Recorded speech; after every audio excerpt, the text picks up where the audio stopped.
осы егін салқын сіздерге тағып анықтау үшін бір сұрақ қойғым келіп отыр. Белгілі спортшыларды айта кететін болсақ, олар жеңіске жету үшін қандай жаттығулар жасау керек сіздерге? Қандай жаттығу жасау керек деп ойлайсыздар? Тағы қандай жаттығулар болу? Төзімділікке. Жалпы төзімділік жаттығулар, иә?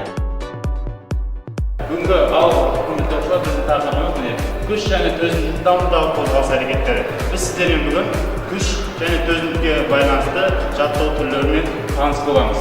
Сабағымыз мақсаты мысалы дене қасиеттерін жетілдірудегі күш түсіну және өздері үшін өмірде жаттығу түрінде қолдану. Ең жүрісімен